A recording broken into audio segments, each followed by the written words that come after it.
Então vamos lá, tô pelo YouTube aqui, estou dando aula ao terceiro ano médio, os futuros profissionais, eles me permitiram aqui ministrar aula hoje. Eu estou com a participação de Alice, Gleice, Lara, Nathalie e Tiago. Vê, 5 pessoas na aula de história. Mas embora que esse terceirão aí é um terceiro pequenininho, não é? Mas são rapazes e moças vorazes que têm interesse em crescer na vida. Eu vou falar hoje sobre o iluminismo na Inglaterra. Qualquer momento aí vocês falam no chat, beleza?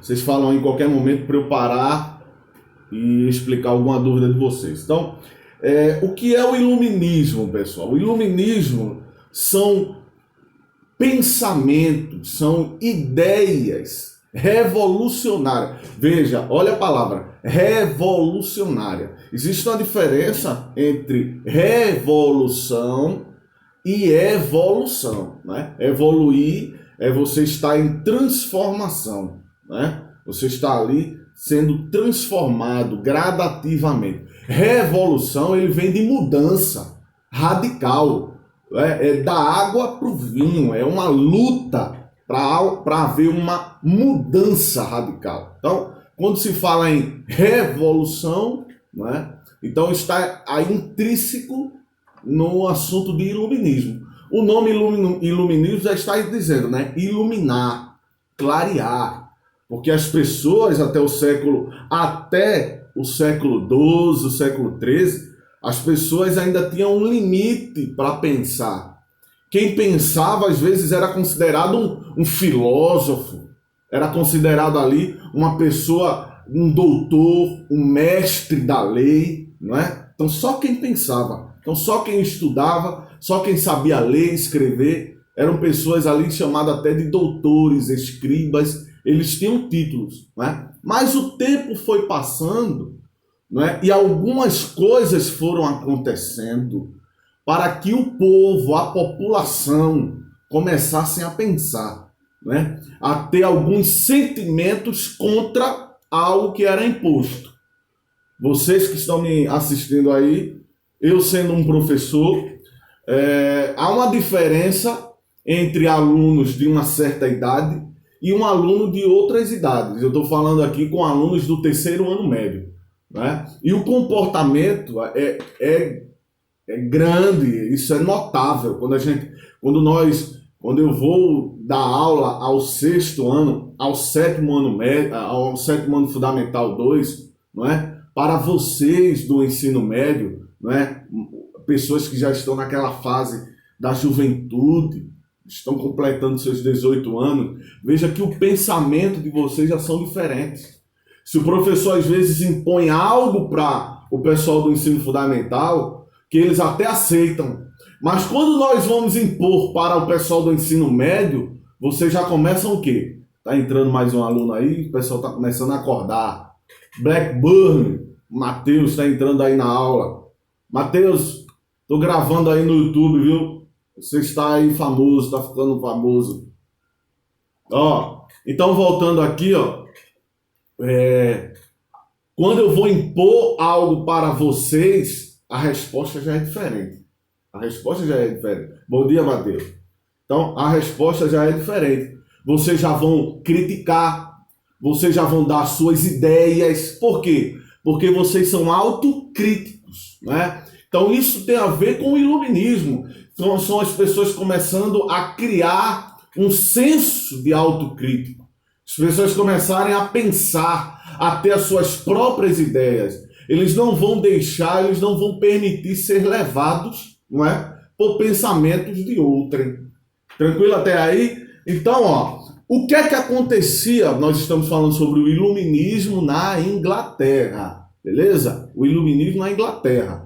Claro que houve essa ideia iluminista em outros países europeus, não é? Mas estamos falando especificamente da coroa do Estado inglês, tá bom? Então veja só, O que é que acontecia? Claro que a cena é a mesma em todos os países. O que é que acontecia em todos os países, né? Uma ditadura na monarquia, não é? É o chamado de absolutismo. Pessoal, a qualquer momento vocês podem me interromper aí e fazer a pergunta do que eu posso ter passado aí e vocês não entenderam, tá?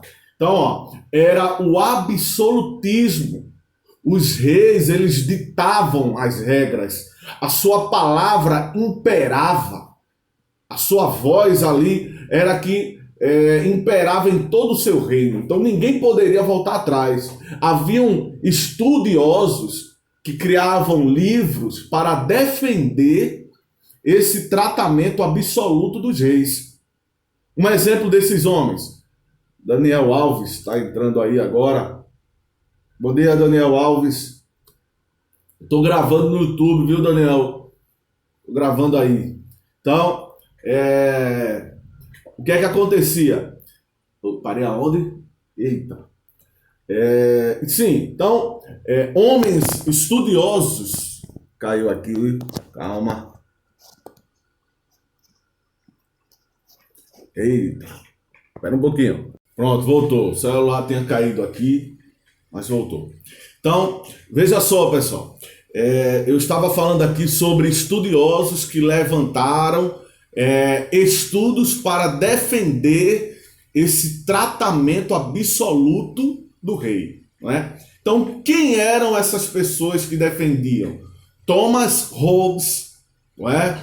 Nicolau Maquiavel, né? Eram homens que defendiam. Eles diziam até mesmo que eles, os reis, tinham o direito divino. Ou seja, eles diziam que era Deus, não é, que colocavam a eles esse status de rei. Então, Deus dava a ele o direito de governar como eles quisessem, não é? E o que eles dissessem ali, os demais tinham que acatar, porque a voz deles era a voz de Deus. Então, era o direito divino. E quem desobedecesse a esse direito divino aí, estava pecando, né?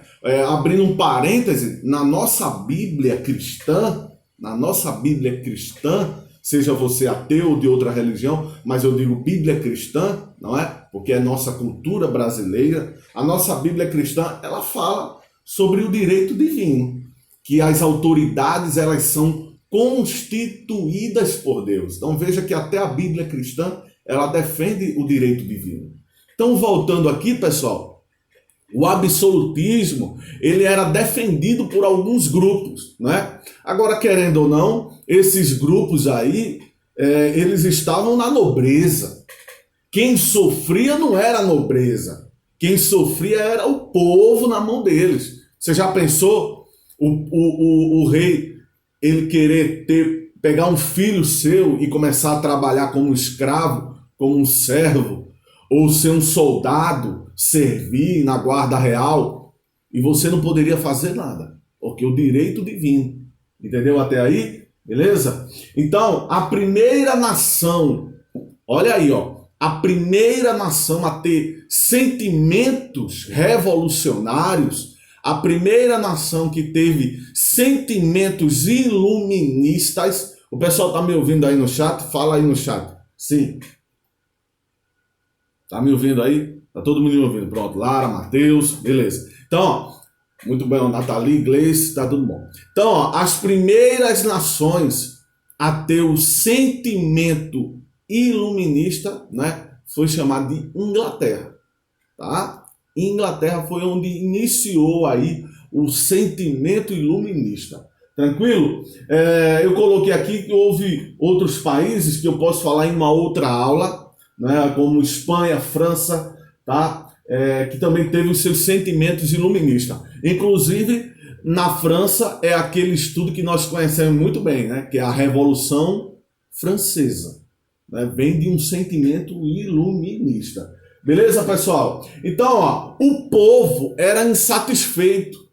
Veja só, nesse período aí, porque nós estamos falando no período monárquico, mas na Europa, a monarquia estava ali no poder já há 400 anos. Antes disso, havia o quê? o período feudal, ainda não haviam reis, coroas, ainda não havia um estado, um governo, era apenas um senhor feudal, um dono de terra, não é? Mas o tempo foi passando e esse senhor feudal, ele quando se convertia à sua religião cristã, especificamente ao catolicismo, então ele obrigava a todos os camponeses do seu feudo, né? Todos que viviam ali no feudo, eram obrigados a se converter à sua religião. Independente de que ele ia se converter, seja muçulmano, né? Que naquele período havia um conflito entre a Igreja Católica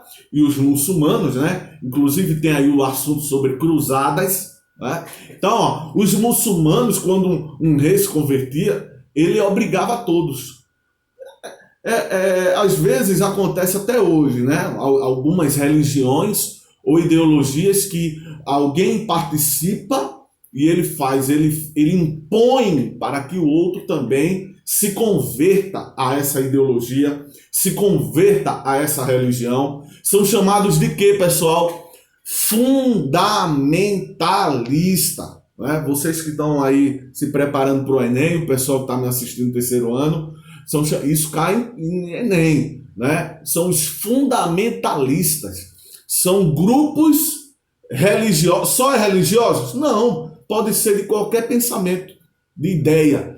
É uma pessoa que tem um ideal e ele impõe para que outrem também tenha. Chamado de fundamentalista. Né? Então, quando nós pensamos, lembramos logo de quem? Os muçulmanos. Né? Só que você precisa entender que no islamismo,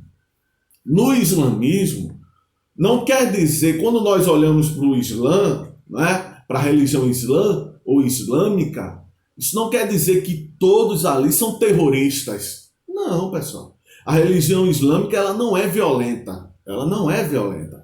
Ela segue o seu livro Alcorão, né, assim como a Torá, que é dos judeus. Então eles seguem ali a paz, a harmonia com os irmãos, mas quando nós vemos ali, mas o que é que tem a ver então esse terrorismo? Onde é que entra esse terrorismo aí na religião? É os fundamentalistas. São aquelas pessoas que leem o seu livro sagrado, seja o Alcorão, seja a Torá dos judaizantes, né? E eles veem lá o pecado, eles veem alguns tipos de pecado e diz assim, você não pode pecar. Se você pecar, você vai morrer, né? Porque a Bíblia aqui, o livro sagrado está dizendo, né? E você, se você não se converter, eu vou matar você. Ou seja, eles se tornam ortodoxos, eles se tornam zelosos. Esses são os fundamentalistas. Beleza, pessoal? Então, na religião, ou melhor, voltando ao feudalismo, né? Os senhores feudais, eles colocavam essa pressão aos camponeses. Ora, se eu era um rei, se eu era um senhor feudal, e você pedia abrigo nas minhas terras, você queria morar nas minhas terras, me lembre aí quando der 9h40 para eu encerrar, porque já são 9h20, não é? Para que eu não passe da aula de outro professor. Com certeza, Daniel Alves, no período feudal, haviam 3 classes que viviam no feudalismo, não é? O primeiro ali eram os camponeses, que não eram escravos, tá?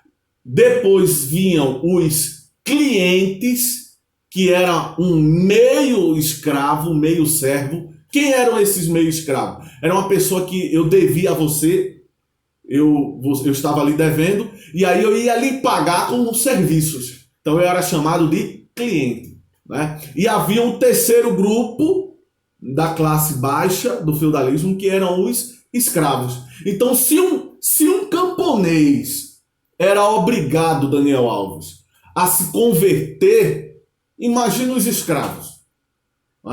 Nós vemos isso aí, como é história, a gente tem que abranger, abrir o leque, não é? E vocês que que estão aí para se preparar para o Enem, tem que saber de tudo mesmo, tem que anotar tudo. Vamos voltar para o período colonial. Colonial não, imperial, não é? Quando os senhores dos engenhos, não é? O que é que eles faziam com os escravos? Eles obrigavam os escravos, né, a servirem à religião cristã, não é? Então os escravos que eram da África, não é, era chamado de sincretismo religioso. O que é que acontecia? Os escravos não podiam adorar aos seus orixás, aos seus santos, aos seus deuses, né? E aí, por quê? Porque o seu senhor de engenho obrigava ele a se converter ao catolicismo. E aí eu era eu era devoto de um padroeiro, não é? E aí eu fazia o quê? Eu colocava, você não vai mais adorar ao seu santo, não. É a esse santo aqui que você vai adorar. Então o que é que acontecia? O escravo pegava aquele santo ali, ficava lá, olha, fazia toda a sua reverência, mas na verdade não era aquele santo.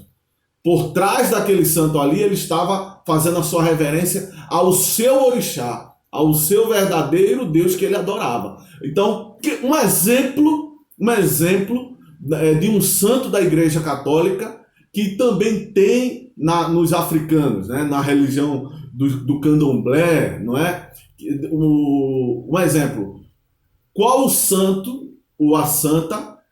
Pode até escrever no chat aí. Você que está assistindo no YouTube, você pode até lembrar depois, né? Deixa eu só dar uma parada aqui.